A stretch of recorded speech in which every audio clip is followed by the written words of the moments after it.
കേരളത്തിലെ ക്രമസമാധാന പരിപാലനത്തിലും പോലീസ് സേനയുടെ പ്രവർത്തനത്തിലും വിപ്ലവകരമായ മാറ്റങ്ങൾക്ക് തുടക്കം കുറിക്കുകയാണെന്ന് മന്ത്രി രമേശ് ചെന്നിത്തല പ്രഖ്യാപിച്ചു. സംസ്ഥാനത്ത് അടുത്ത കാലത്തായി വലിയ തോതിൽ വർദ്ധിച്ചു വരുന്ന സാമ്പത്തിക നിക്ഷേപ തട്ടിപ്പുകൾക്ക് തടയിടുകയാണ് പോലീസ് സേനയുടെ അടുത്ത പ്രധാന ലക്ഷ്യമെന്നും പരസ്യങ്ങളും വാഗ്ദാനങ്ങളും നൽകി സാധാരണക്കാരുടെയും പ്രവാസികളുടെയും ജീവിത സമ്പാദ്യമായ കോടിക്കണക്കിന് രൂപ തട്ടിയെടുക്കുന്ന മാഫിയകൾക്കെതിരെ വരും ദിനങ്ങളിൽ ശക്തമായ നിയമ നടപടികൾ ഉണ്ടാകുമെന്നും അദ്ദേഹം വ്യക്തമാക്കി.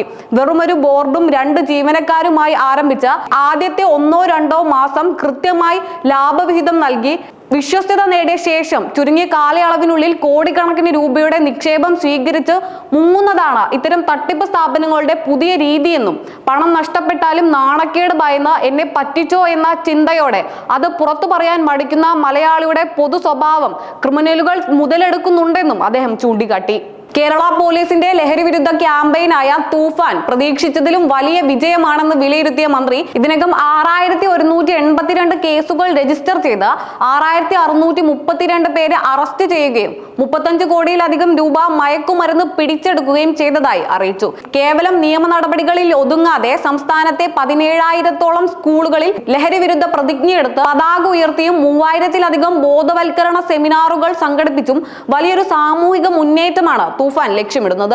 ചടങ്ങിൽ Kochi city police commissioner Kaliraj Mahesh Kumar, press club ഭാരവാഹികളായ ആർ ഗോപകുമാർ, എം ഷിജിൽ കുമാർ എന്നിവരുടെ സാന്നിധ്യത്തിൽ പ്രസ് ക്ലബ് അംഗങ്ങളെ തൂഫാൻ പോരാളികളായി പ്രഖ്യാപിച്ചു. നഗരങ്ങളിലെ രാത്രികാല ജീവിതം DJ പാർട്ടികളും പ്രോത്സാഹിപ്പിക്കുന്നതിന് സർക്കാർ എതിരല്ലെങ്കിലും ആഘോഷങ്ങളുടെ മറവിൽ ഒരു തരത്തിലുള്ള മയക്കുമരുന്ന് ഉപയോഗവും അനുവദിക്കില്ലെന്നും സിനിമ വിനോദ മേഖലകളിൽ ഉപയോഗിക്കുന്ന കാരവാനിൽ അടക്കം കർശന പരിശോധന നടത്തുമെന്നും ലഹരി മാഫിയയെ തളയ്ക്കാൻ ദക്ഷിണേന്ത്യയിലെ DGP-മാരുമായി വിവിധ കേന്ദ്ര ഏജൻസികളുമായും അടിയന്തര യോഗം വിളിച്ച് സഹായം തേടിയിട്ടുണ്ടെന്നും മന്ത്രി കൂട്ടിച്ചേർത്തു. വരുന്ന ഓഗസ്റ്റ് 15 സ്വാതന്ത്ര്യ ദിനം മുതൽ കേരള പോലീസിന് ഒരു പുതിയ ജനസൗഹൃദ മുഖം നൽകുമെന്നും അതിന് മുന്നോടിയായി എല്ലാ പോലീസ് സ്റ്റേഷനുകളും വൃത്തിയാക്കി ഒരേ പെയിന്റ് അടിച്ച് ഏകീകൃത രൂപം നൽകുമെന്നും ചെന്നിത്തല പ്രഖ്യാപിച്ചു.